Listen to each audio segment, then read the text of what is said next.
Olá, estou de volta para um bate-papo nessa manhã. Essa noite eu fiquei assim meio pensando num texto da Bíblia que fala sobre perseverança, sobre teimosia, sobre continuar, sobre constância e pesquisando na Bíblia, hoje numa conversa mais informal, tá bom? Pesquisando na Bíblia, eu me deparei com Lucas, no capítulo 21, verso 19, vai dizer: pela vossa perseverança alcançareis a vossa vida. É interessante como nesses momentos em que nós estamos vivendo, a gente fica pensando muito em coisas do fim do mundo, né? Coisas que a gente chama, é um termo teológico, que a gente diz, chama de escatologia, estudo das coisas do fim. Existem determinados textos bíblicos que tratam dessas coisas do fim. E a gente fica pensando, e às vezes a gente diz mesmo nas nossas conversas, é o fim do mundo, parece o fim do mundo, está chegando o fim do mundo. Nós crentes vamos dizer, é o reino de Deus que está chegando.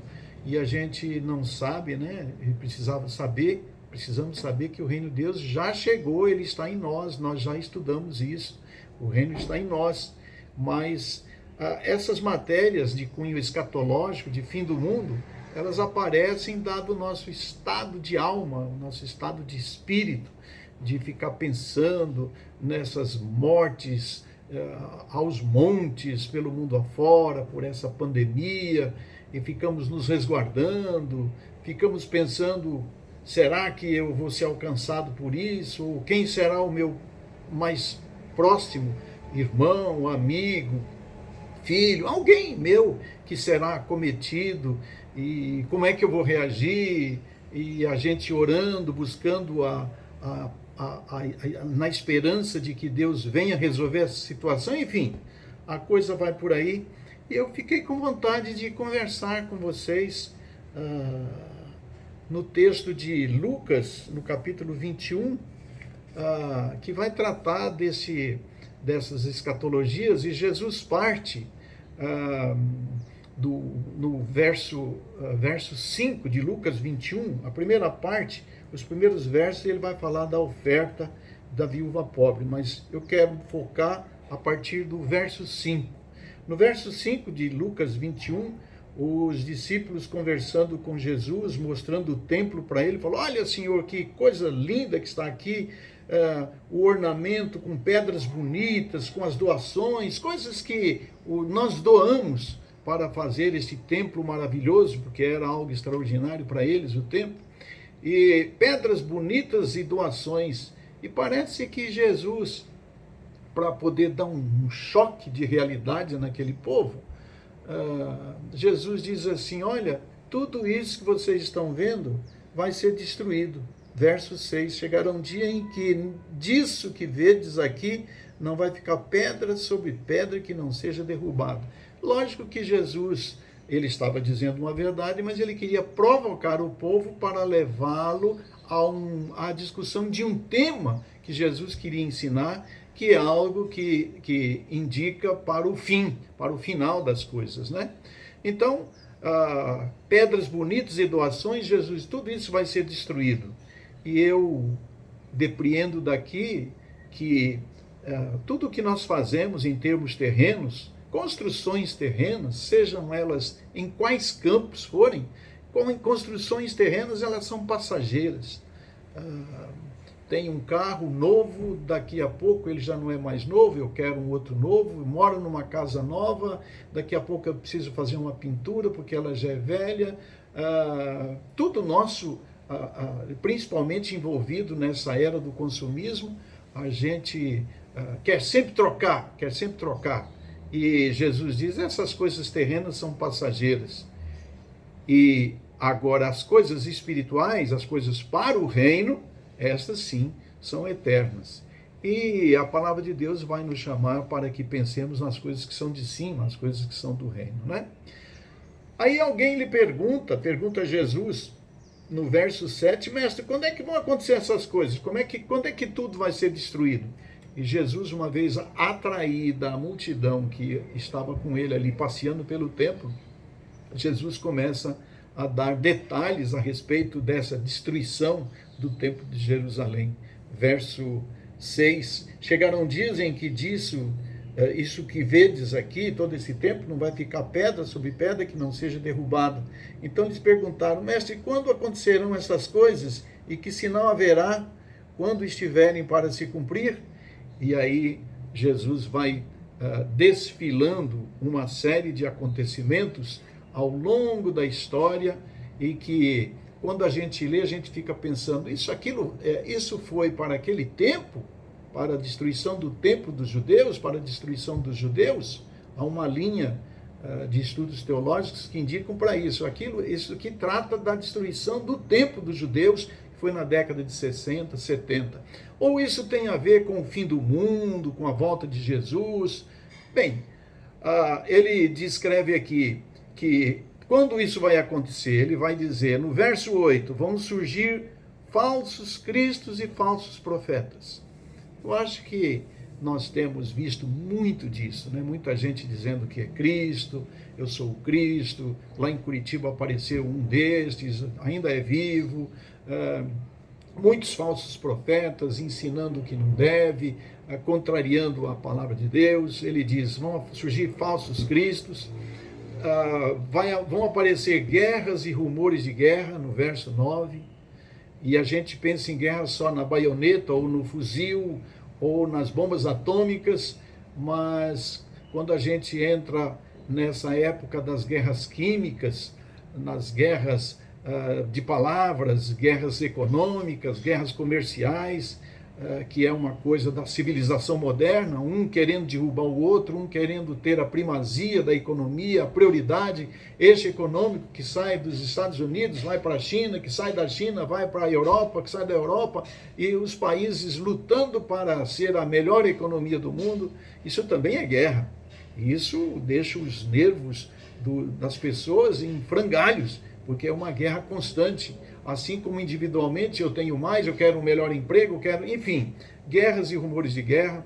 Ele fala de nações contra nações, isto é, gente, brasileiro, americano, o negro, o branco, o asiático, o europeu, nações contra nações, países contra países, do ponto de vista político, países brigando, Estados Unidos, Venezuela, Brasil, Venezuela, Paraguai, Argentina, enfim, esses países. Ou seja, a gente vai ver no verso 10, Jesus tratando de convulsões sociais. E como a gente tem vivido tantas convulsões sociais nos últimos tempos nossos, não é verdade? E a tendência delas é aumentar. Ele diz que aconteceriam terremotos, pragas, fomes, coisas espantosas e grandes sinais nos céus, verso 11, grandes sinais nos céus, muita coisa estranha acontecendo no céu, e aí eu creio que nós ainda vamos ver, porque Apocalipse fala que o sol vai se escurecer, a lua não vai dar mais a sua luz, as estrelas cairão do firmamento, e isso vai deixar a gente de forma muito angustiada, muito perplexo, aqueles que viverem nesse tempo e vão ver isso, não é? Não sei se eu verei, mas pode ser que eu veja. Vai dizer de prisões, perseguições aos discípulos, no verso 12. E Jesus diz para não se preocupar, dos versos 13 a 15, quando tudo isso acontecer, para não se preocupar, porque ele daria o norte do comportamento de cada um, como você vai agir, o que você vai falar, para quem você vai falar, de que forma vai falar, ele vai lhe orientar. Não tenha medo. Ele vai falar de traição, mesmo entre parentes e amigos. Isso a gente está cansado de ver, né? Traição de marido, traição de mulher, filhos que traem, filhos que enganam os pais, pais que enganam os filhos. É uma traição, parece que é algo que faz parte do nosso gene, que faz parte do nosso dia a dia. A gente é levado a tomar do outro, a fazer o que contraria o outro, arrumando sempre algum conflito, né? Traição mesmo entre parentes e amigos, verso 16, e a disseminação do ódio por causa do nome de Jesus. Aí já está falando de uma perseguição religiosa, uma perseguição não só a Jesus, mas de forma indireta, através da perseguição aos cristãos, e isso suscitando, causando ódio, verso 17. No verso 18, ele vai dizer que ocorrerão perdas aos que perseverarem. Não. Versos 18 e 19 diz assim: mas não se perderá um único cabelo da vossa cabeça. E aí entra o 19: pela vossa perseverança alcançareis a vossa vida. Então, ele está dizendo, quando tudo isso acontecer, não vai haver o que fazer, né? Nós vamos encontrar lá dos versos 20 a 24, logo mais na frente. Quando vocês verem tudo isso daí, não adianta sair daqui e correr para lá, sair desse país, vou para lá porque aqui está ruim, eu vou para o Canadá. Alguém do Canadá diz, não, o Brasil é melhor, vou descansar.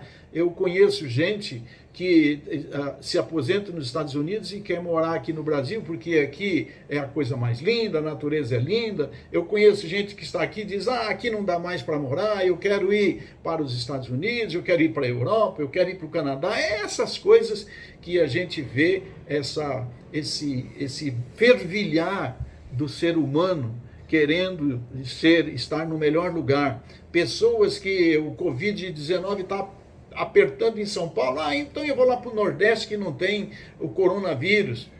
São essas coisas que vão acontecendo no nosso dia a dia. E ele diz, quando tudo isso acontecer, não há o que fazer.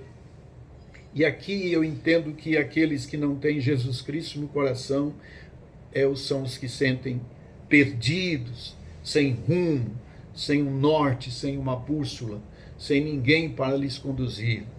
O Espírito de Deus é que fala com o nosso espírito como nós devemos estar. Ele que nos dá a paz, é Ele que nos dá o norte, o caminho a seguir. E quando nós não temos um compromisso com o Espírito de Deus, e a humanidade de uma maneira geral não tem esse compromisso com o Espírito de Deus, infelizmente, porque é algo metafísico, é algo além, é algo superior, e esse superior, se não for pelo Espírito de Deus, a gente não compreende.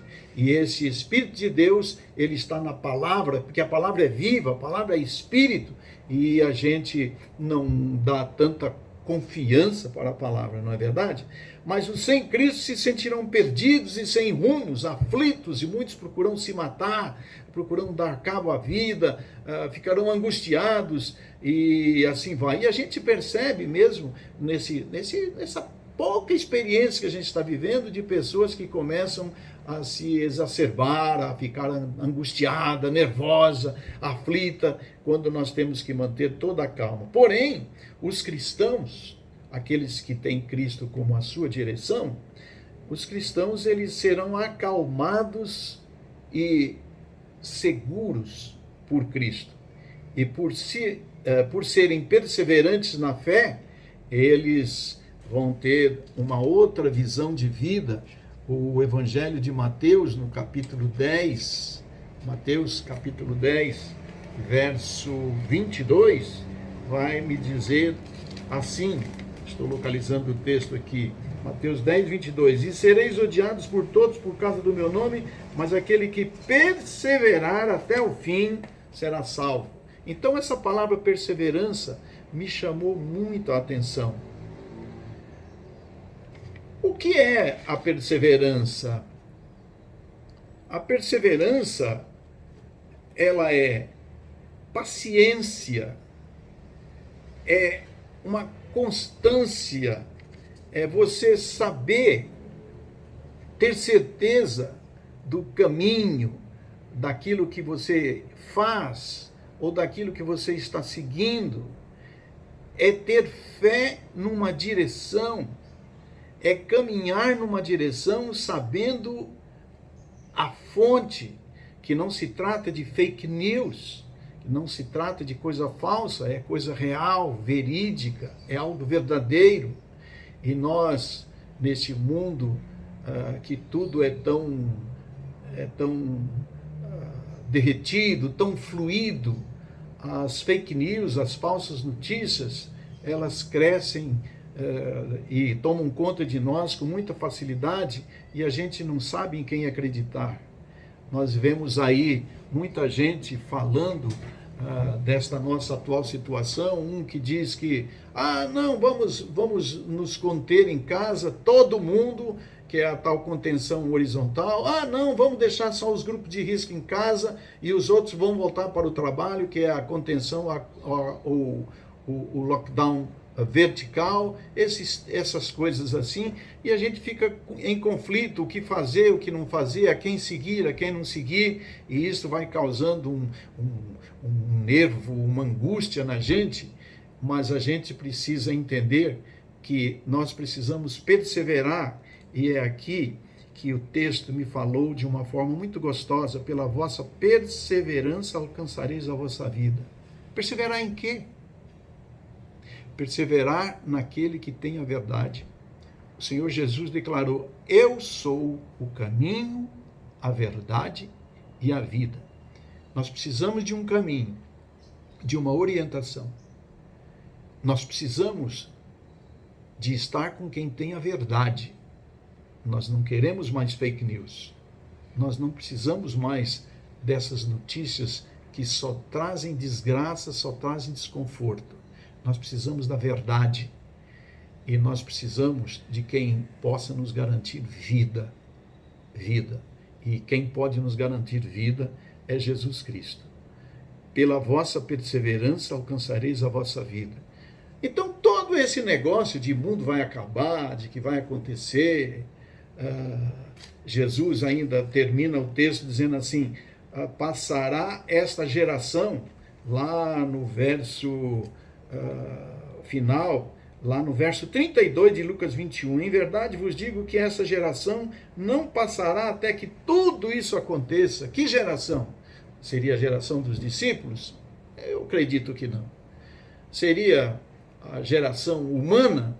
Pode ser esse ser, esse bicho chamado humano, ele vai presenciar a volta de Jesus, porque ele está dizendo que tudo isso acontece porque ele vai voltar. E se formos perseverantes na verdade, nós o veremos e estaremos com ele. Outros dizem que, como ele estava falando para judeus, esta geração, ou seja, esses judeus, eles não serão extintos do mundo. E os judeus já passaram por tanta dificuldade, por tantas guerras, mas continuam firmes. E eles estão aí. E eles que rejeitaram o Cristo, levaram-no para a cruz, pensando que estava trabalhando contra Deus, eles estavam trabalhando a nosso favor, porque a morte de Jesus é que nos traz vida, e Jesus diz: olha, pode passar tudo, mas esta geração não vai passar sem que tudo isso aconteça. Eles vão ver, e pode passar o céu e a terra, mas as minhas palavras nunca passarão.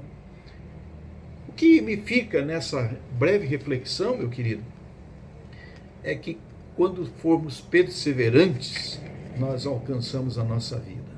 Eu diria até teimosos diante de uma verdade. Quando formos conscientes, pacientes sim, constantes, perseverantes, nós receberemos a vida quando nós olhamos para Cristo como o autor desta vida, porque Ele é a vida. Pense nisso. Por mais que as coisas estejam ruins ao seu redor, pense em ser perseverante em servir a Jesus. Lá no Velho Testamento, no livro de Josué um dia estava falando para o povo, que o povo hebreu, que estava sob os cuidados de Josué, ele começou a se degringolar e servir todos os outros deuses pagãos, diversos deuses, diversas religiões, e começaram a abandonar o verdadeiro Deus, o Deus de Israel. E Josué, num dado momento, chamou o povo e disse assim: olha, agora é o seguinte, vocês escolhem a quem vocês querem servir. Se aos deuses do Egito, se aos deuses desta terra, vocês procurem aí quem é que vocês vão servir. Porém, eu e a minha casa vamos servir ao Senhor. Isso é perseverar no Senhor. Que nós perseveremos em servir ao Senhor. E se Ele ainda não é o nosso Deus, o meu Deus, se eu não sei quem Ele é, vamos procurar saber quem Ele é na Bíblia Sagrada. Deus te abençoe.